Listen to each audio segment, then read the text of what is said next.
guys, so kakarating lang natin dito sa Iloilo galing Capiz. So pagod na yung Aerox natin. So medyo matagal na rin na hindi tayo nakapag-change oil. So kailangan na natin siyang i-change oil mamaya pagdating ng shop.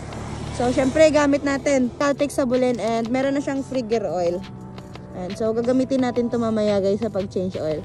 Ang maganda lang dito guys, meron ka ng free na gear oil pag bumili ka nitong Havolin Supermatic 40. So papakita ko sa inyo isa-isa kung paano mag-change oil ng Aerox. At tayo ang gagawa niyan. Kita, yung maraming dumi yung helmet ko. Let's go! Hi guys! So, kararating lang natin dito sa shop. So, sabi ko nga kanina, i-change oil natin tong Aerox Vito. So, galing pa tayo ng Capiz. Medyo malayo-layo pa yung biyahe natin. So, gamit natin guys, Caltex Havolin Supermatic 10W40.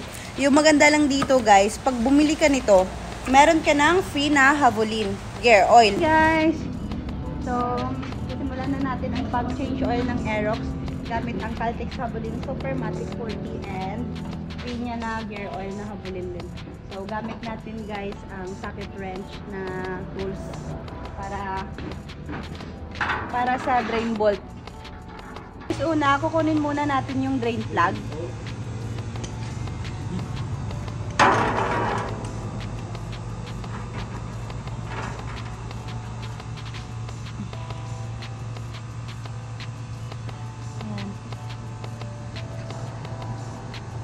Ito na yung result.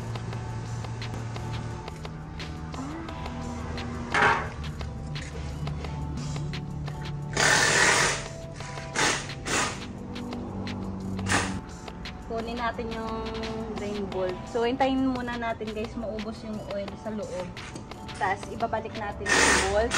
Then, ilalagay na natin tong oil na Havolin and gear oil sa kabila. Kailangan natin linisin tong drain plug bago natin ibalik.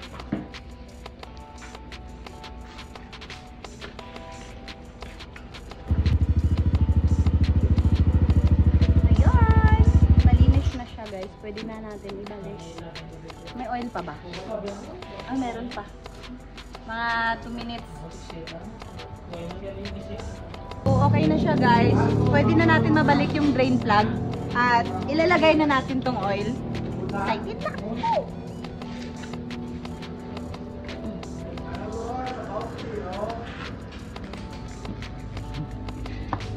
Kunin natin yung oil cap.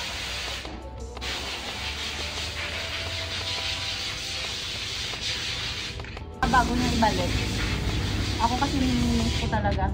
Guys, ilalagay na natin yung oil. Diba? Dapat malakas tayo mga girls.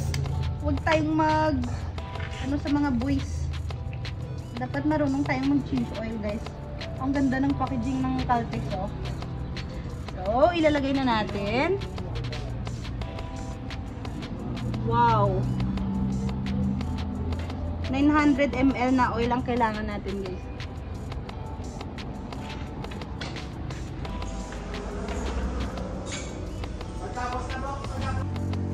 Ibabalik na natin guys yung oil cap.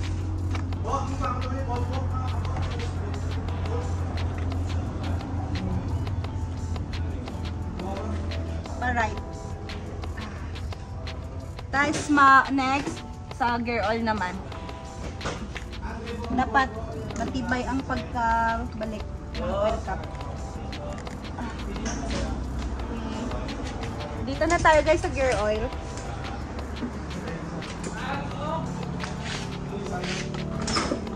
Next guys, gear oil Havolin naman tayo. So una, kukunin muna natin yung drain plug.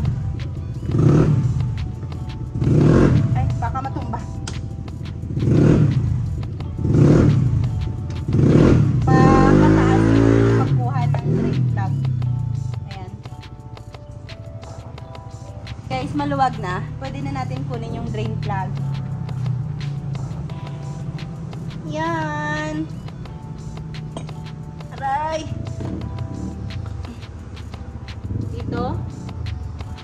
Tingnan natin yung gear oil cap. Nakalimutan ko pala guys ibalik yung drain plug. Ibabalik natin. Tapos ilalagay na natin yung gear oil.